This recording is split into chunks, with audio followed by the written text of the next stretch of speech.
뉴스타트 2부 시작합니다. 밤사이 수도권에도 강한 비가 내리면서 본격적인 장마가 시작됐습니다. 정부는 중앙재난안전대책본부를 가동하고 반지하 등 위험한 곳에 사는 주민들은 사전에 대피하라고 당부했습니다. 잠수교 나가 있는 취재기자 연결합니다. 홍민기 기자. 네, 홍민기입니다. 네, 지금도 비가 오는 것 같네요. 네, 그렇습니다. 제가 나와 있는 한강 잠수교에는 지금 약하게 비가 내리고 있습니다. 지금 현재 한강 잠수교 수위는 3.6m 정도로 차와 사람 모두 정상적으로 운행하고 있습니다. 사람의 통행이 통제되는 5.5m까지는 아직 여유가 좀 있는데 밤사이 계속해서 비가 내리면서 물 높이도 꾸준히 늘어나고 있습니다. 어제 0시부터 오늘 새벽 4시까지 서울에는 69.2mm, 경기도 남양주에도 100mm에 가까운 비가 내리는 등 수도권도 본격적인 장마 전선에 들어갔습니다. 또 경기도 가평과 수원, 용인, 화성 등 경기 남부 지역에도 호우주의보가 내려졌는데요. 오늘도 돌풍을 동반한 많은 비가 이어질 것으로 보이는 만큼 정부는 어제 오후 5시부터 중앙재난안전대책본부 1단계를 가동하고 대응에 들어갔습니다. 호우위기 경보 수준도 관심에서 주의로 높였는데요. 어젯밤 11시까지 이번 호우로 인한 인명이나 시설 피해는 없는 것으로 집계됐습니다. 다만 전국 국립공원 13곳 출입이 통제됐고 각 지자체의 둔치 주차장이나 하천 주변 도로 지하차도 등 모두 321곳이 현재 출입이 금지됐습니다. 어젯밤 10시를 기준으로는 여객기 53편이 결항됐고 여객선은 2개 항로에서 세척이 운행을 중단했습니다. 중대본은 또 단지와 주택 등에 거주하는 취약계층들은 대피 도우미와 협력해 사전에 대피시키도록 각 지자체에 지시했습니다. 또 산이나 급경사처럼 붕괴 위험이 있는 곳은 사전에 살펴 선제적으로 통제하라고 강조했습니다. 이상민 행안부 장관은 TV와 라디오 등을 통해 실시간 기상 상황을 확인하고 계곡과 저지대 등 위험지역 방문을 자제해달라고 당부했습니다. 오늘 오후에는 비가 차차 그칠 것으로 보이는데 뉴스와 재난 알림 문자 계속 확인하시면서 화천 근처 등 위험한 곳에는 접근하지 않도록 주의하셔야겠습니다. 지금까지 서울 한강 잠수교에서 YTN 홍민기입니다. 장마의 시작과 함께 밤사이 비 피해도 잇따랐습니다. 도로 침수로 차량이 고립되고 항공기 결항도 잇따랐는데 전국 대부분 지역에 오늘까지 마른 비가 내릴 걸로 예상됩니다. 차상은 기자입니다. 제주 서귀포시에 있는 해안도로. 불어난 물에 고립된 화물차와 승용차를 소방관들이 밀어 밖으로 빼냅니다. 10분 정도 사이에 도로가 침수가 됐고요. 바람도 많이 불다 보니까 비가 좌우로 대각선으로 엄청 많이 왔었어요. 진짜 피해가 심하겠구나라는 생각이 들 정도로 많이 내렸어요. 제주와 남부지방부터 올해 장마가 시작됐습니다. 서귀포에는 시간당 55.5mm, 성산은 81mm 강수량을 기록해 6월 시간당 강수량 역대 1위와 2위를 기록했습니다. 도로와 주택이 물에 잠기거나 가로수가 강풍에 쓰러지기도 했지만 다행히 인명피해는 없었습니다.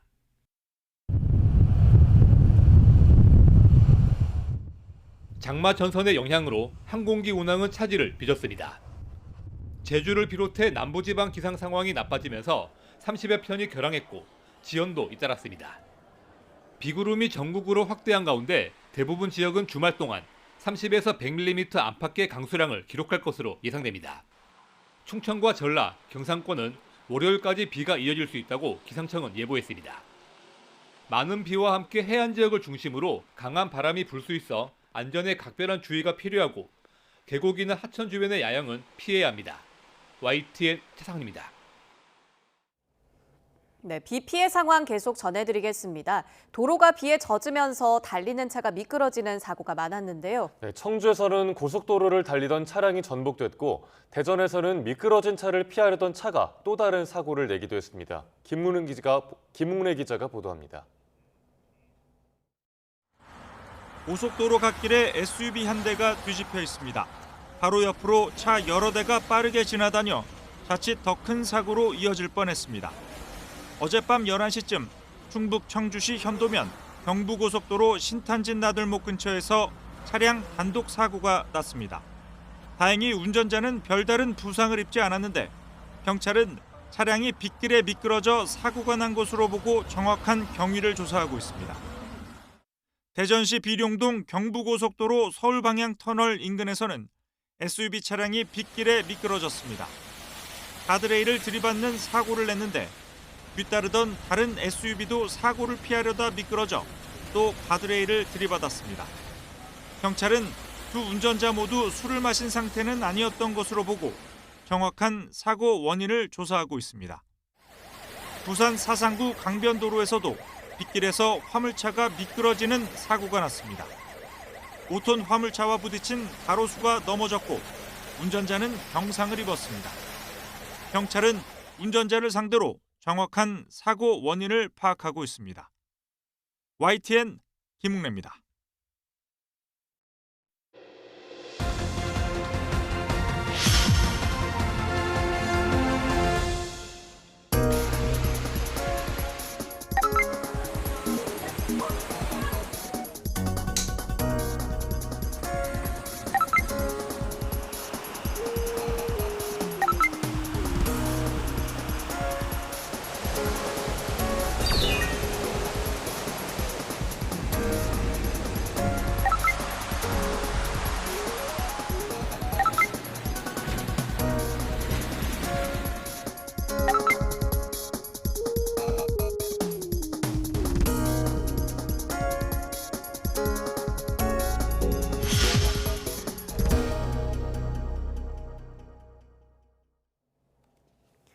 최근 회고록에서 윤석열 대통령이 이태원 참사의 조작 가능성을 언급했다고 주장한 김진표 전 국회의장이 자신의 의도와는 달리 사회적 논란이 불거졌다며 유감을 표명했습니다. 국민의힘은 곧장 아니면 말고식으로 빠져나가는 게 민주당 특유의 출구 전략이라고 비판했는데요. 야당 역시 공세 고삐를 풀 생각은 없어 보입니다. 나혜인 기자입니다. 김진표 전 국회의장이 윤석열 대통령과의 이태원 참사 관련 대화를 기록한 자신의 회고록을 두고 논란이 커지자 직접 해명에 나섰습니다. 당시 대화에선 철저한 진상규명을 위해 여러 상황을 종합적으로 고려해야 한다는 윤 대통령의 고심이 느껴졌다며 의도와 달리 사회적 논란이 불거져 유감이란 뜻을 밝혔습니다. 윤 대통령이 참사의 조작 가능성을 언급했다고 기술한 건 자칫 정제되지 않은 극단적 소수 의견을 보고받는 게 아닌지 우려를 전하려는 취지였다고 설명했습니다. 국민의힘은 즉각 반격에 나섰습니다. 김 전 의장의 고백으로 당시 윤 대통령 발언의 진위는 국민이 제기한 작은 의혹 하나 놓치지 말고 치밀하게 검토하라는 뜻이었다는 점이 드러났다고 주장했습니다. 작은 사안을 부풀려 논란을 만든 뒤 아니면 말고식으로 빠져나가는 건 야당 특유의 출구 전략이라며 전직 국회의장이 재임 중인 대통령과 독대 내용을 공개한 처사는 비판받아 마땅하다고 지적했습니다.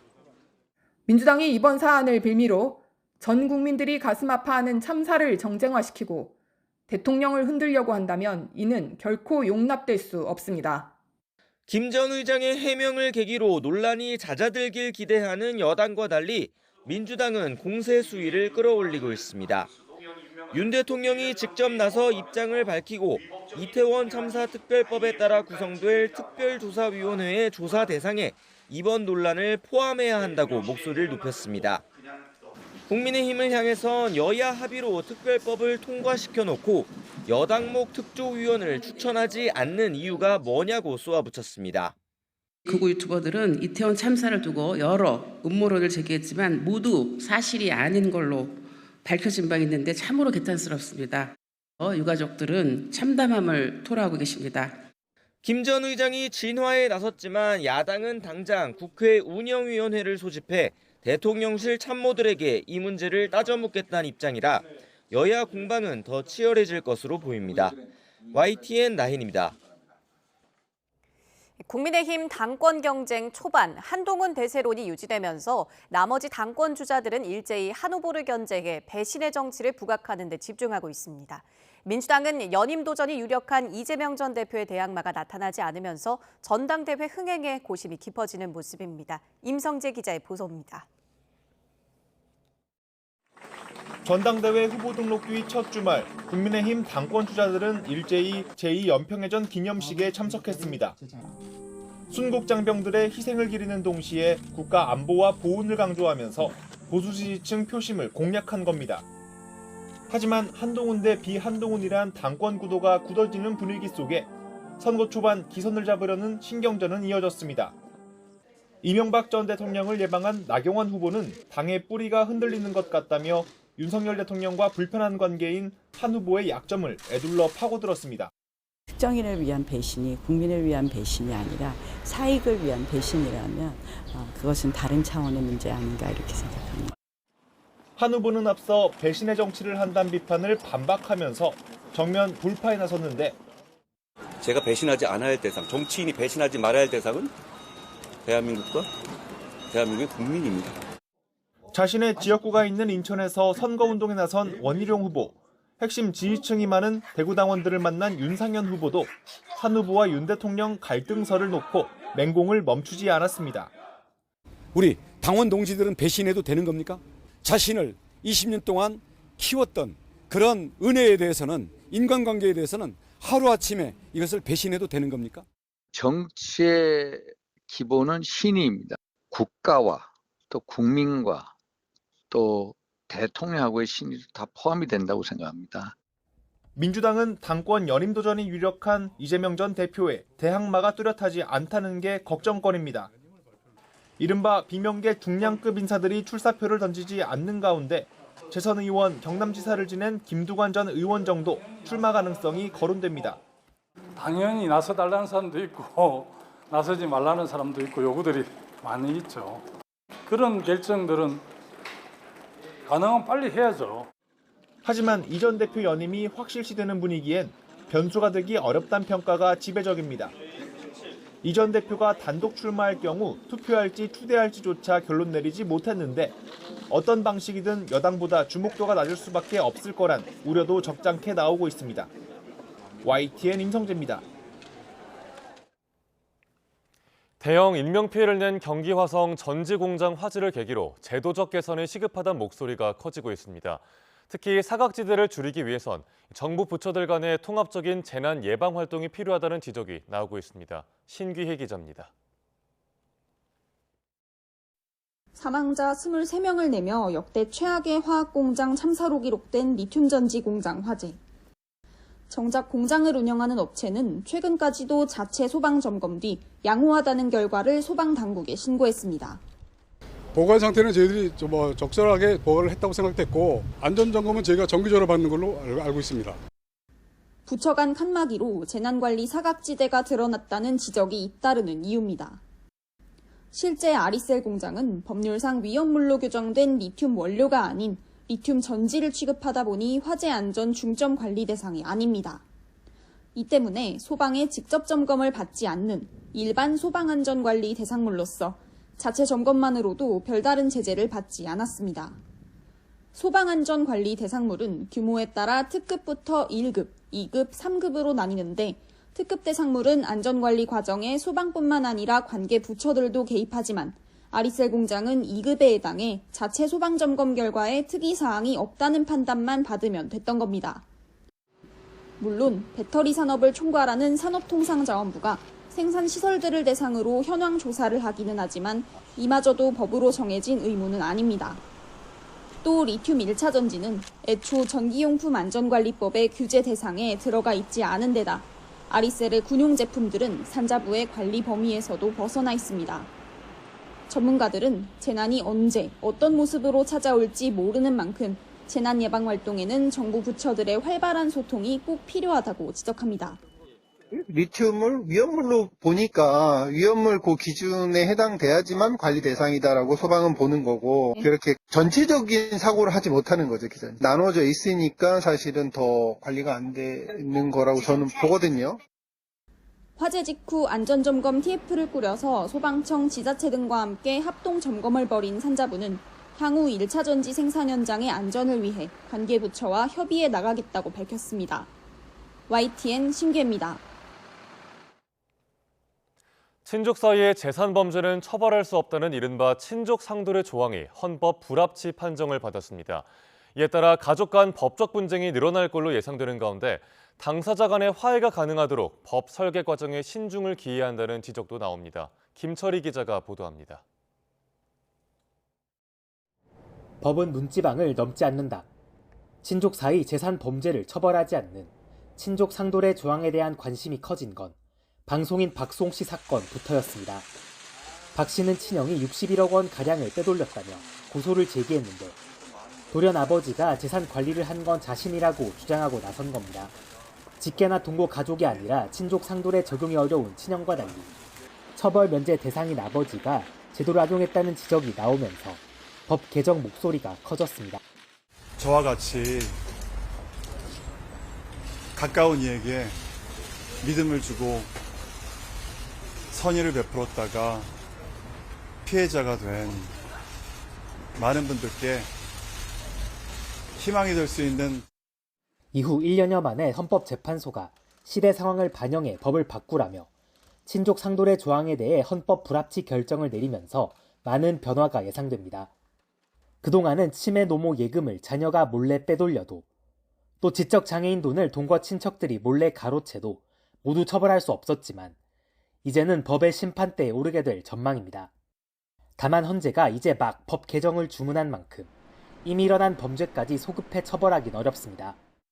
부모가 아들한테 사기를 친 사건이 있는데 그럼 그걸 소급해서 처벌하느냐? 그렇게는 되지 않을 겁니다. 예, 그런 법적인 혼란 때문에 그 전부 이혼 결정이 나오고 헌법 불합치 결정이 나온 것이고 이후 입법 과정에서 무조건 처벌이 이루어지도록 법을 설계하지 않고 가족 사이 화해할 길을 남겨둬야 한다는 의견도 있습니다. 반의사 불벌죄처럼 당사자 의사를 처벌에 반영하자는 건데 가족 간 분쟁이 모두 법정으로 향하는 걸 막아보자는 취지입니다. 헌재가 정한 법 개정 시한은 내년 12월 31일까지입니다. YTN 김철입니다. 역파도라고도 불리는 이한류 들어보셨을 겁니다. 매년 여름철 해수욕장에서 발생해서 많은 사람을 위험에 빠뜨리는데요. 제주에서 피서철을 앞두고 이한류 발생에 대비한 합동 훈련이 열렸습니다. 고재형 기자의 보도입니다. 현 시각 중문이 흡장 이한류 발생. 해수욕객 50명이 외로 피로되고 있는 상황입니다. 피서객들이 갑자기 발생한 역파도 이한류에 해안에서 먼바다로 떠내려갑니다. 신고를 접한 해경이 먼저 접근해 사람들을 구합니다. 괜찮습니까? 저희 해양경찰이 구조해드리겠습니다. 괜찮으니까 올라타십시오.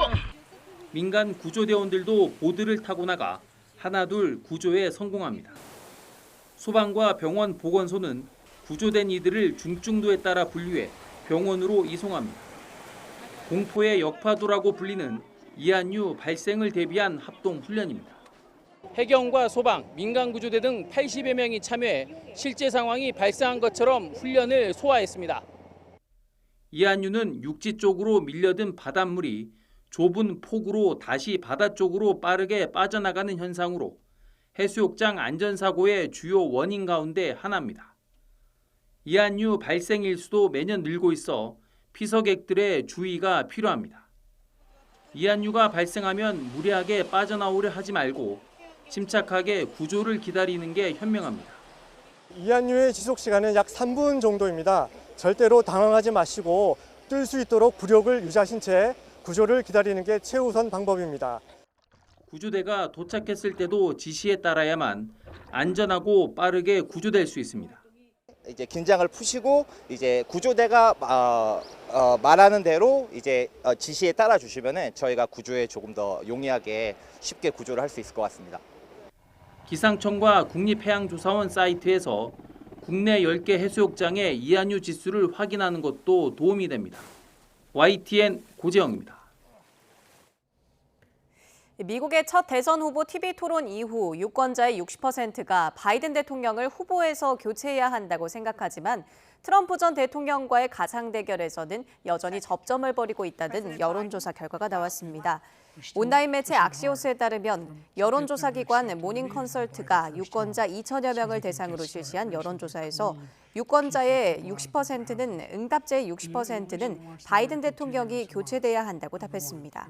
민주당 유권자 중에서도 47%가 후보 교체가 필요하다는 의견을 밝혔습니다. 하지만 후보 교체론과는 별개로 두 후보의 양자 대결에서는 바이든 대통령이 45%, 트럼프 전 대통령이 44%의 지지를 얻어 오차 범위 내에서 바이든 대통령이 앞섰습니다. TV 토론에서 바이든 대통령이 졸전을 펼치자 유럽 동맹국들이 당황하고 있습니다. 트럼프 전 대통령의 재집권 가능성이 커지자 충격에 빠진 모습입니다. 권영희 기자입니다. TV 토론을 끝낸 트럼프 전 대통령은 대놓고 바이든 대통령을 조롱했습니다.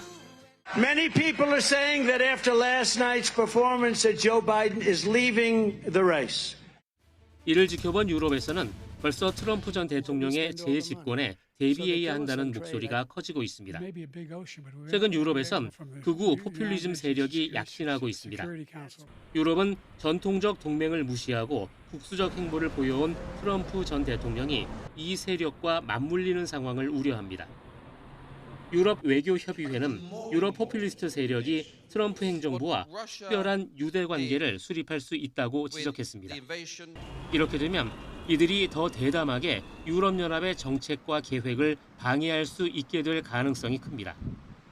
우크라이나 전쟁과 관련해 유럽 국가들과 미국이 나토 내에서 다른 목소리를 낼 수도 있습니다. 이 때문에 많은 유럽 언론들이 미국 민주당의 대선 후보 교체를 조언했습니다. 러시아 언론들도 바이든 대통령이 토론에서 완전히 실패했다고 평가했습니다. 크렘린궁은 TV 토론은 미국 내부 문제라면서도 발언 내용에 대해서는 신경을 쓰는 분위기입니다. Но, тем не менее, мы, конечно, видели сообщения СМИ об этих дебатах, ознакомимся с ними поподробнее. Это внутреннее дело Соединенных Штатов. 중국에서는 두 사람 모두 중국과 전략 경쟁을 계속할 것이라며 누가 미국 대통령이 되든 차이가 없다는 분석이 많습니다. YTN 권영입니다. 미국 대선 TV 토론 이후 조 바이든 미국 대통령에 대한 후보 교체 요구가 나오는 가운데 카멀라 해리스 부통령이 바이든을 지지하면서 동시에 후보 대체 가능성에 대비해야 하는 딜레마에 놓였다고 워싱턴 포스트 등이 분석했습니다. 해리스 부통령은 지난 27일 TV 토론 이후 바이든 대통령이 후보직을 사퇴해야 하느냐는 질문에는 답변하지 않으면서 바이든 대통령이 도덕적이고 유능한 대통령이란 점을 강조하고 있습니다. 대외적으로 바이든 대통령 방어에 나선 반면 해리스 부통령 측 인사들은 바이든을 대체할 차기 인사함합형에 해리스 부통령이 사실상 빠진 것에 대해 좌절감을 드러내고 있다고 정치 전문 매체 폴리티코가 전했습니다. 이 매체는 해리스 부통령 측이 바이든을 대체할 후보로 그레첸 휘트머 미시간 주지사와 개빈 뉴섬 캘리포니아 주지사 등 백인 정치인이 집중적으로 거론되는 것에 불만을 토로하고 있다고 보도했습니다. 이런 가운데 바이든 대통령의 후보 사퇴 결정이 이뤄질 경우 가장 중요한 사람은 아내 질 바이든 여사가 될 거라고 뉴욕타임스가 보도했습니다. 이 신문은 만약 바이든이 후보 사퇴를 진지하게 고려하고 더 젊은 후보가 자신을 대신하도록 한다면 그 결정에 이르는 데 있어 가장 중요한 사람은 본인을 제외하면 대통령 부인이 될 거라고 썼습니다.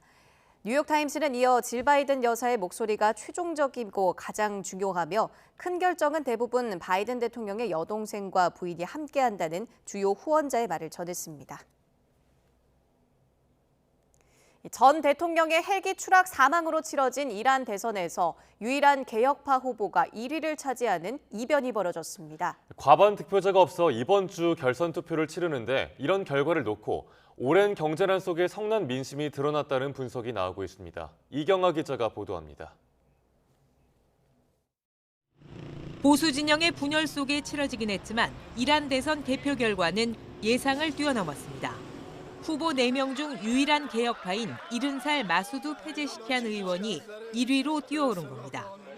2위인 강경파 사이드 잘릴리 전 외무차관을 4%포인트 가까이 앞섰습니다. مرحله اول بر اساس قانون به عنوان زمان برگزاری مرحله دوم تعیین میشه که خب 15 تیر خواهد بود. 이번 대선 투표율은 40% 수준에 머물러 1979년 이란 공화국 출범 이후 가장 낮았습니다. 서방의 제재 속에 길어진 경제난을 현 집권 세력이 해결하지 못한 데 따른 실망감으로 풀이됩니다. 개혁파 후보는 서방과 대화하고 문호를 열어야 민생고를 풀 수 있다고 주장하고 있습니다. ما امروز فرصت‌های بسیار ارزشمندی کشور داره که اتفاقا لازمه اون یک جهان فرصت یک ایران جهشه. یعنی ایران امکان نداره ما بدون ارتباط یا باز کردن مرزهامون با دولت‌هایی که در منطقه هستن و با دنیا بتونیم به اون 페제시키안 후보는 또 히잡 착용에 대한 단속 완화 등을 앞세우며 젊은 층의 지지를 얻고 있습니다. 최종 승리하면 3년 만에 개혁파가 다시 집권해 서방과의 갈등도 완화 국면에 접어들 것이란 기대감이 있습니다. 하지만 결선 투표에서 보수 결집이 뚜렷할 경우 승리를 낙관하기 어려운 상황입니다. 오히려 강경파 집권이 이어져 상황이 악화할 것이란 지적도 나옵니다. The regime will become much more repressive, much more belligerent, and much more supportive of terrorism because it's getting bigger and bigger inside the country. The solution is a regime change. 일주일도 채 남지 않은 결선 투표까지 개혁과 보수 양 진영은 사활을 건 선거전에 나설 것으로 보입니다. YTN 이경아입니다. 이번 주 국내 주유소 휘발유와 경유 주간 평균 판매 가격이 동반 상승했습니다. 한국석유공사 유가정보시스템 오피넷을 보면 이번 달 넷째 주 전국 주유소의 휘발유 평균 판매 가격은 1리터에 1,655.4원으로 지난주와 비교해 6.7원 올라 7주 연속 이어지던 하락세를 멈췄습니다. 경유 평균 판매 가격 역시 8주 연속 하락세를 마무리하고 리터당 8.3원 오르며 1,486.4원을 기록했습니다. 국제유가는 보통 2, 3주 정도의 차이를 두고 국내 주유소 가격에 영향을 주는 만큼 대한석유협회 관계자는 당분간 기름값이 오를 것으로 전망했습니다. 아시아의 디즈니를 꿈꾸는 네이버 웹툰이 미국 증시에 성공적으로 안착했습니다. 앞으로 다양한 사업으로 웹툰의 캐릭터와 스토리가 확장될 것으로 전망되는데요. 미 증시 상장으로 생긴 자본금으로 한 발짝 더 꿈에 다가섰지만 남겨진 과제도 존재합니다. 우동건 기자가 전해드립니다. 미 증시에 성공적으로 데뷔한 네이버 웹툰. 네이버 웹툰의 모기업인 웹툰 엔터테인먼트는 상장 첫날 공모가보다 9.5% 오른 23달러의 장을 마감했습니다. 발행한 보통주 1,500만 주의 종가를 곱하면 3억 4,500만 달러, 약 4,785억 원의 자본금을 확보한 것입니다. 사원으로 입사해 웹툰 사업을 키워낸 만화광 김중우 대표는 2020년부터 네이버 웹툰의 비전은 아시아의 디즈니라는 포부를 밝혀왔습니다. 김 대표의 꿈에 한 발짝 다가설 수 있는 자금이 마련된 셈입니다. Our mission was to become a global number one storytelling tech platform, empowering creation by anyone for everyone. 김 대표는 이 꿈을 위해 이번에 확보한 자본금으로 인재 채용의 많은 부분을 할애할 것이라고 밝혔습니다. 네이버 웹툰은 신규 인력과 더불어 앞으로 IP 비즈니스, 즉 지식재산권 사업에 몰입할 것으로 보입니다. 넷플릭스에 공개돼 큰 관심을 받은 지옥과 지금 우리 학교는 등이 모두 네이버 웹툰 원작이라 가능성을 확인한 데다 김 대표가 과거부터 웹툰을 이용한 수익 창출에 집중해왔기 때문입니다. 영상화나 혹은 170여 종의 벌써 저희가 그 캐릭터 상품을 만들었는데요. 캐릭터 상품이나 혹은 그 애니메이션, 드라마 이런 식으로 다양한 분야로 확대가 되면서 그 확대되는 과정에서 작가님은 창작에만 집중을 하시되 이 때문에 김 대표가 영상 제작업체나 게임사를 우선 인수할 것이라는 전망도 나옵니다. 하지만 카카오 웹툰 등을 운영하는 카카오 엔터도 상장 카드를 저울질하고 있어 강력한 경쟁사가 등장할 수도 있습니다. 카카오와 네이버가 양분하는 구조로 간다면 결과적으로 치킨 게임으로 치닫게 될 수 있고 수익성 악화로 연결될 수 있기 때문에 독점적 영향력을 행사함으로써 세계 혹은 아시아의 디즈니가 된다라는 그런 꿈을 꾸는데 좀 한계점으로 작용할 수도 있겠다고 평가됩니다. 여기에 라인야후를 둘러싼 네이버의 경영권 논란도 영향을 줄 수 있습니다. 웹툰 엔터테인먼트는 네이버가 지분 71.2%, 라인야후가 지분 28.7%를 보유하고 있어 경영권에 끼치는 영향력은 적지만 기업 가치에는 영향을 줄 수 있어 아시아의 디즈니로 향하는 길목에 변수로 작용할 전망입니다. YTN 오동건입니다. 최근 유명 댄서 파핀 현준이 자신과 관련한 루머를 유포한 유튜버를 고소하는 등 연예인들의 법적 대응이 이어지고 있습니다. 악성 이슈로 조회수 장사를 하는 이른바 사이버 레카들이 활개를 치면서 벌어진 일입니다. 김승환 기자가 보도합니다. 파핀 현준이 제자와 불륜을 저질렀고 이 제자는 딸보다 고작 5살 연상이다. 유명 댄서 파핀 현준이 이 같은 내용을 영상으로 올린 유튜버를 허위사실 유포와 명예훼손 혐의로 고소했습니다. 선처는 없다며 정의 구현을 통해 피해자가 생기지 않기를 바란다고 SNS에 적었습니다. 최근 BTS의 소속사 빅히트 뮤직도 지난 2022년 고소 뒤 수사가 중지됐던 유튜브 채널에 수사가 다시 시작됐다고 알리는 등 사이버 레카 채널에 강경 방침을 내비쳤습니다. 다만 여성 아이돌 멤버에 대한 모욕 영상을 계속 올린 유튜브 채널 운영자를 기소한 게 대검찰청의 우수 수사 사례에 꼽힐 정도로 처벌 과정에 이르기까지는 쉽지 않습니다. 당사자 인적사항 확보가 필수적이고 이 경우 법원에 영장을 요하는 경우가 많습니다. 유튜브 등 기업의 경우 살인 등 심각한 범죄가 아닌 한 개인정보를 거의 공개하지 않고 있습니다. 자극적인 내용을 빠르게 업로드해 수익을 챙기려는 유튜브 채널들이 계속 생겨날 수밖에 없는 구조인 셈입니다. 성인 10명 중 7명 이상이 사이버 레카 제작 영상을 본 적이 있고 주 1, 2일 이상 본다고 답한 응답자도 10명 중 3명에 가까울 만큼 유명인의 악성 이슈를 짜깁기에 만든 영상이 널리 소비되고 있습니다. 이처럼 사실 확인이 안 된 자극적인 콘텐츠 영향력이 커진 상황에서 유사 피해를 막기 위해 법령 개정 등 실질적인 방안이 시급하다는 지적이 나옵니다. YTN 김승환입니다. 심각한 저출생 문제 해결을 위해 중앙정부는 물론 각 지자체나 기업도 저마다 지원책을 내놓고 있는데요. 울산 역시 아이를 낳거나 산후조리 때 지원금이 나옵니다. 이런 현금성 지원이 실제 출산율을 높이는 데 얼마나 도움이 될지 JCN 울산중앙방송 구현희 기자가 짚어봤습니다. 울산 시민이 첫째아 출산 시 받는 출산 지원금은 남구와 동구, 북구의 경우 60만 원, 중구와 울주구는 70만 원을 현금으로 받게 됩니다. 둘째아 출산 시엔 중구와 남동, 북구 주민은 100만 원을, 울주군민은 250만 원을 받습니다. 셋째아 이상은 500만 원을 주는 울주군을 제외하곤 나머지 지자체는 100만 원을 지원합니다. 지역에 따라 자녀 1명당 최소 60만 원에서 최대 500만 원을 받는 겁니다. 기초자치단체가 주는 출산지원금과 별개로 울산시가 지급하던 출산지원금은 올해부터는 사라졌습니다. 다만 모든 출산 가정에 산후조리비 50만 원을 현금으로 지원합니다. 그렇다면 출산율은 늘었을까? 최근 10년간 울산 지역 출산율입니다.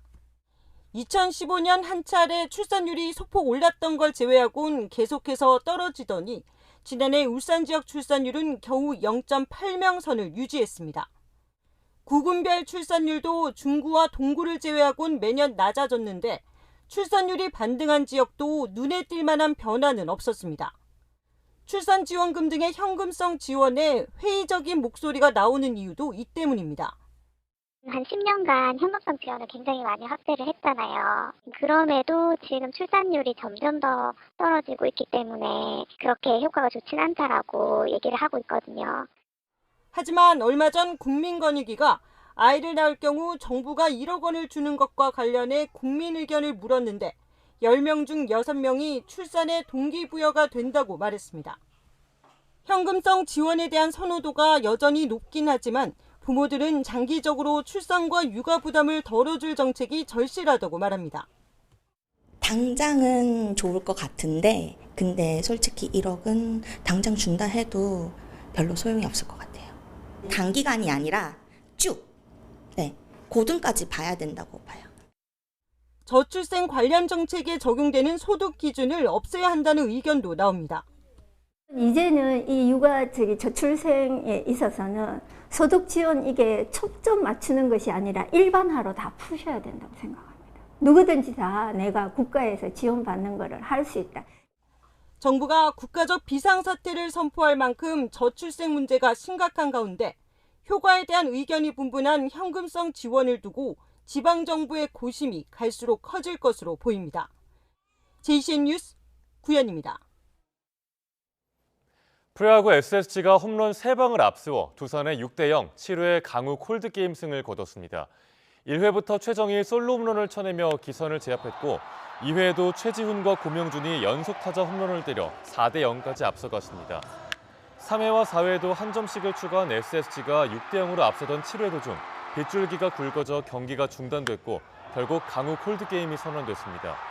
수원에서는 삼성이 KT에 7대1로 앞서던 4회 말 폭우가 쏟아져 노게임이 선언됐습니다. 파리올림픽에서 금메달 5개의 석권을 노리는 양궁 대표팀이 특별한 환경에서 적응 훈련을 했습니다. 남자부의 김우진과 김재덕, 이우석과 여자부의 임시현과 전훈영, 남수현 등 우리 대표팀 선수들은 전북과 서울의 K리그 경기가 열린 전주 월드컵 경기장에서 단체전 맞대결을 펼쳤습니다. 쏟아지는 빗속 관중들의 함성을 들으며 관역에만 집중하는 특별 훈련이었습니다. 양궁 대표팀은 진천 선수촌으로 복귀해 파리올림픽 양궁장을 그대로 구현한 특설 무대에서 마지막 담금질에 돌입합니다. 파리올림픽 개막까지 이제 한 달도 채 남지 않았죠. 훈련에 여념이 없는 국가대표 선수들이지만 모두의 축제인 올림픽을 즐기고 싶다는 기대감도 큽니다. 함께 들어보시죠. 에펠탑에 이제 오름기가 달려있더라고요. 본 스팟에서 약간 사진을 찍고 싶고. 파리 갔던 사람들이 이제 거기 가서 달팽이 요리 꼭 먹고 오라고 하더라고요.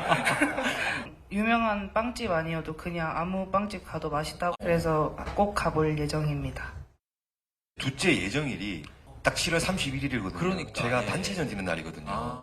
준비하면서 와이프한테 많이 도움을 못 주고 미안하고 해서 명품 거리에 가서 파리올림픽을 앞두고 프랑스 곳곳에선 다양한 한국 문화 행사가 열리고 있습니다. 특히 클래식을 접목한 한국 전통음악이 파리 지행의 발길을 붙잡았는데요. 공연장이 가득 찰 정도로 현지 관심이 뜨거웠던 음악 축제 현장에 강하나 리포터가 다녀왔습니다.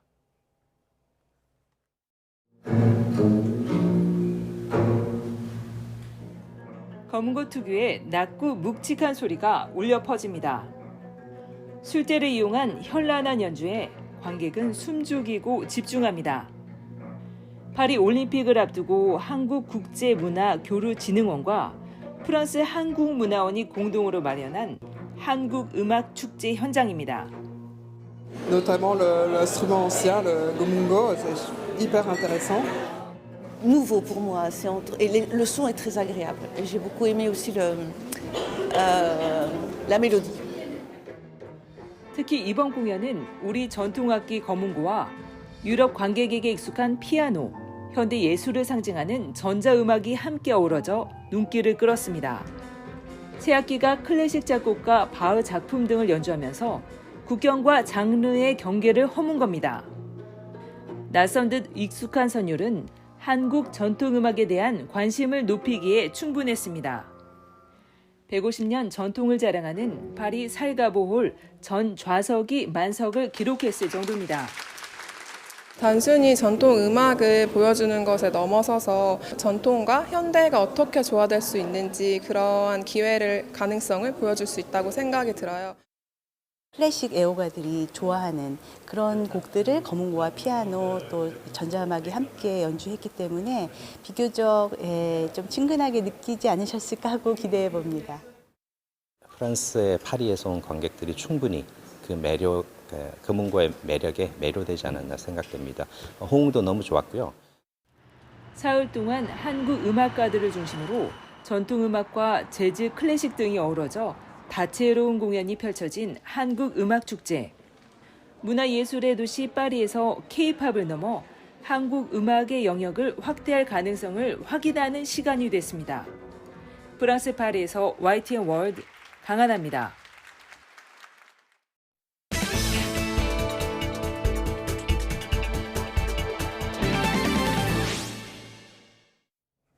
조기 진단과 치료법의 발달로 유방암 환자의 생존율은 높은 수준이지만 수술 이후 다양한 후유증으로 어려움을 겪는 환자는 여전히 많은데요.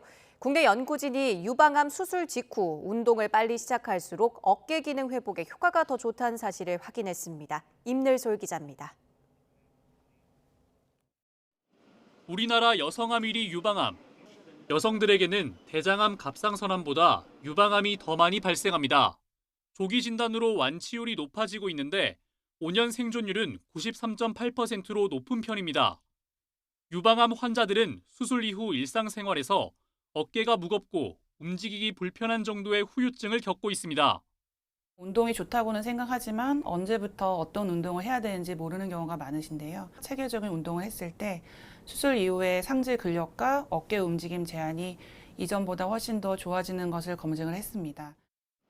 연구팀이 유방암 환자를 5년 동안 추적 조사한 결과 수술 직후부터 운동을 시작한 그룹은 6개월 뒤 85.7%가 수술 이전 수준으로 어깨 근력을 회복했고 운동하지 않은 그룹은 회복 수준이 17.9%에 그쳤습니다.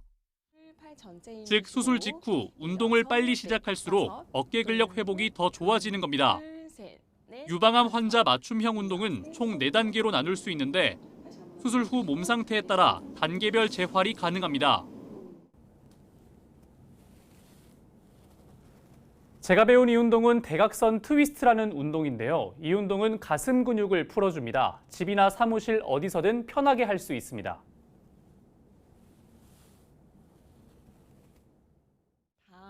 또 편하게 앉은 상태에서 양손은 주먹 쥐고 양팔을 앞으로 뻗어주는 자세. 양손은 가슴 앞으로 모아 복부로 벽을 민다는 느낌으로 5초간 힘을 주어 등을 벽에 붙이는 자세도 재활에 큰 도움이 됩니다. 환자들은 주 2에서 3회 점진적으로 운동을 하되 땀이 흥건하게 날 정도로 진행을 해주시고요. 운동을 꾸준히 하면은 삶의 질에도 도움이 됩니다. 처음 자세를 배운 뒤부터는 집에서 영상을 보고 따라해도 재활 효과가 충분하다고 연구진은 설명했습니다. 또 환자에 따라 수술 하루 뒤부터 운동할 수 있고 부작용도 없어 현장 적용이 바로 가능하다고 덧붙였습니다. YTN 사이언스 임늘솔입니다. 유명 연예인들의 콘서트 때 주로 성행하던 온라인 티켓 사기가 뮤지컬 업계까지 파고들었습니다. 인기 최정상의 뮤지컬 시카고의 티켓 거래 피해자가 다수 발생했는데요. 조사도 쉽지 않아 각별한 주의가 필요합니다. 강내리 기자가 단독 취재했습니다.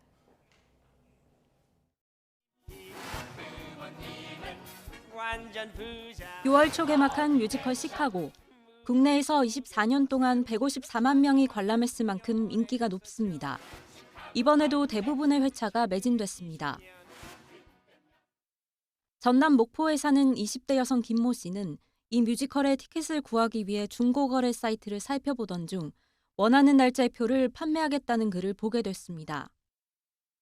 판매자 A씨의 신분증 일부와 티켓 예매 화면을 확인한 김 씨는 곧바로 그가 제안한 금액을 송금했습니다. 하지만 이후 다시 살펴본 화면은 허술했습니다. 화면 속 글자의 크기와 굵기가 미세하게 달랐던 겁니다. 이상하다고 느낀 김 씨는 판매자에게 다시 연락했지만 물음표만 보낸 A씨는 잠적해버렸습니다. 김 씨는 경찰에 신고했지만 수사가 속도를 낼 수 있을지는 미지수입니다. 일단은 인터넷 사기 피해로 접수가 됐고 본인일 수도 있고 아닐 수도 있고 그렇기 때문에 일정으로 접수를 하겠다. 100%일 수도 있다고 말을 하던데. 같은 피해를 본 이들이 포함된 오픈 채팅방에 가입한 김 씨는 새로운 사실을 알게 됐습니다. A씨가 뮤지컬 시카고 이전에 배우 변우석 팬미팅 티켓으로 이미 사기 행각을 펼친 겁니다. 오픈 채팅방에 들어온 피해자들은 모두 24명에 달했고 인원은 계속 늘어나고 있었습니다. 처음 이 오픈 채팅방을 만든 강모 씨도 답답하기는 마찬가지.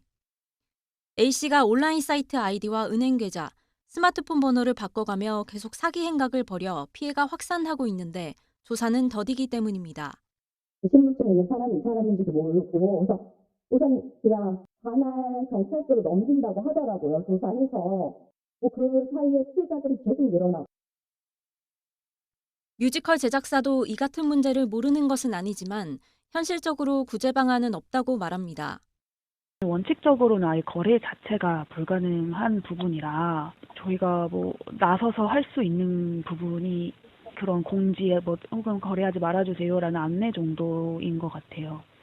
간절한 팬심을 이용한 티켓 사기 수법이 계속 진화하며 추적을 회피하고 피해 보상도 어려워지고 있는 만큼 개인의 각별한 주의가 필요해 보입니다. YTN 스타 강내리입니다.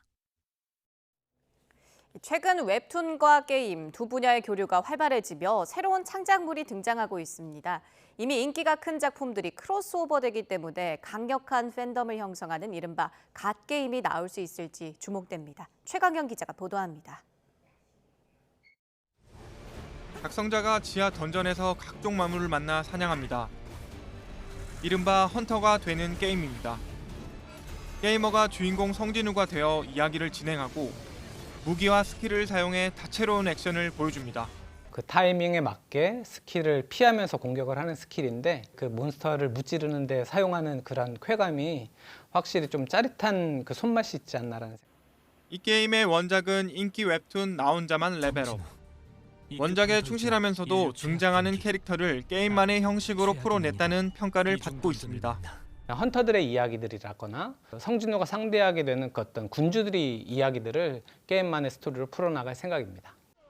우리나라뿐 아니라 세계적으로 굳건한 팬층을 보유한 서머너즈워 천공의 아레나. 나 혼자만 레벨업과는 반대로 게임을 기반으로 웹툰이 만들어졌습니다. 웹툰과 게임, 게임과 웹툰의 영역을 넘나드는 협업이 잦아지고 있습니다. 정적인 웹툰 주인공을 스스로 움직이도록 조작할 수 있다는 점, 게임에서는 스쳐 지나갔던 이야기를 웹툰에서 자세하게 즐길 수 있다는 점 때문입니다. 다만 웹툰의 인기에만 기대는 상업적인 접근은 자제해야 한다는 지적도 있습니다. 그냥 다 똑같은 게임인데 스킨만 인기 웹툰으로 바꿨다라는 비판도 있고, 작동하는 캐릭터가 어떤 규칙에 놓이냐인 거고, 그리고 만약에 이걸 성공해낸다면 아예 새로운 세계관이 되었다라고 표현할 수 있는 어떤 새로운 창작이 될 수 있는 가능성도 있다고 봅니다. 웹툰과 게임의 IP 교류와 확장이 활발한 요즘, 두 분야의 크로스오버가 게이머들에게 더 발전된 재미를 선사하는 참신한 시도가 되기를 기대합니다. YTN 최강현입니다. 디즈니 픽사 애니메이션 영화 인사이드 아웃2가 관객 500만 명을 기록하며 전작의 흥행 기록을 뛰어넘었습니다. 월트 디즈니 컴퍼니 코리아에 따르면 인사이드 아웃2는 어제 오전 누적 관객 수 500만 명을 돌파했습니다. 올해 우리나라 개봉 영화 가운데 500만 관객을 달성한 건 천만 영화인 파묘와 범죄도시 4에 이어 인사이드 아웃2가 세 번째입니다. 전편인 인사이드 아웃 최종 관객 수는 497만 명이었습니다. 씨앗을 사다 심었는데 엉뚱한 품종이 나온다면 얼마나 황당할까요? 호박 농사를 짓는 농민들이 수확은 물론 출하를 못하고 있다며 피해를 호소하고 있습니다. 시청자 제보를 홍성욱 기자가 취재했습니다. 강원도 홍천에 있는 호박밭입니다. 어른 팔뚝만한 호박이 주렁주렁 매달렸습니다. 하지만 수확을 못하고 있습니다. 다 자란 호박을 바라보는 농민 얼굴엔 걱정 한가득. 이유가 있습니다. 청옥 풋호박이라는 동그란 호박 씨앗을 사다 심었는데 엉뚱한 호박이 자란 겁니다. 저도 농사 지으면서 처음이에요, 이런 호박이 나온 거는. 근데 회사에서도 무슨 호박인지 뭐 얘기도 안 해주고 그러다 보니까 이게 판매도 못 하고 있어요. 동그란 호박 모양에 맞춰 제작한 포장 상자 수백 장도 못 쓰게 됐습니다. 판매처를 찾지 못하며 매년 호박 농사로 내던 수천만 원 수익은 물 건너갔고 쏟아부은 비료값과 인건비도 모두 날릴 처지. 같은 곳에서 씨앗을 구입한 농가 6곳 모두 같은 피해를 입었습니다. 박스 준비도 안 돼 있고 어떤 종자 이름도 모르니까 농사를 완전히 망친 격이 돼버리는 거예요. 올해 농사를 어떻게 대치를 해야 될지를 잘 모르겠습니다. 씨앗 생산 종묘업체는 얼룩 풋호박이라는 다른 품종 호박 씨앗이 잘못 포장된 것이라고 해명했습니다. 다만 이 역시 상품 가치가 있는 만큼 판매가 가능하다고 설명했습니다. 그리고 정상적인 것도 분명히 나오는 거고 정상적인 게 하나도 안 나오는 건 아니잖아요. 그죠? 내가 한차 실어줄 테니까 갖다 집에 가서 먹어봐. 말이 되느니 지금 이미 수확 시기를 놓친 호박 열매가 늙어 상품성 있는 호박이 얼마나 나올지 알 수 없는 상황. 한 해 농사를 망친 농민들은 속이 탑니다. 업체는 자신들의 실수를 인정해 농민 피해를 최대한 보상하는 쪽으로 논의하겠다고 밝혔습니다. YTN 홍서욱입니다. 김정은 북한 국무위원장이 블라디미르 푸틴 러시아 대통령에게 선물한 풍선기 한 쌍은 현재 모스크바에서 생활에 적응하고 있다고 크렘린궁이 밝혔습니다. 타스 통신에 따르면 드미트리 페스코프 크렘린궁 대변인은 풍선개들이 모스크바에 도착해 필요한 절차를 거쳤느냐는 질문에 개들은 모스크바에 있고 적응 중이라고 말했습니다. 앞서 페스코프 대변인은 풍선개 한 쌍이 검역 등 필요한 절차를 마치고 모스크바에 오면 이름을 받게 될 거라고 밝힌 바 있습니다.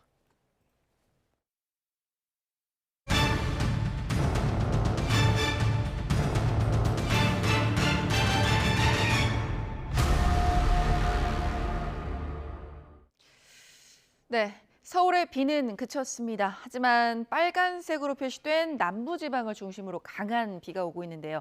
특히 전남에는 시간당 30mm 안팎의 장대비가 내리고 있습니다. 강원도와는 호우주의보가 해제됐지만 충북과 남부를 중심으로는 여전히 호우주의보 남아 있고요. 제주도와 해안가에는 강풍특보가 이어지고 있습니다. 지금 비가 많이 오고 있는 전남 지역은 지반이 약해져 있습니다. 많은 비가 오고 있는데요. 전국적으로 산사태 위기경보 주의 단계가 발령 중인 만큼 안전사고 없도록 주의해 주시길 바랍니다. 밤사이 많은 비가 왔습니다. 어제 하루 동안에만 제주도에는 200mm 이상, 남부지방을 중심으로도 100mm가 넘는 많은 비가 왔고 서울에서도 70.4mm의 비가 왔는데요. 앞으로 전남 지방에는 100mm 이상, 제주도에는 120 이상, 그리고 수도권에는 5에서 20mm의 비가 예상됩니다. 이 비는 오후부터 점차 그치겠지만 월요일에 다시 내리겠고요. 이번 주 내내 장마 전선이 남북을 오르내리면서 많은 비가 내릴 전망입니다. 날씨였습니다. 뉴스타트 2부 마칩니다. 잠시 후 3부가 이어집니다. 시청해주신 여러분 고맙습니다.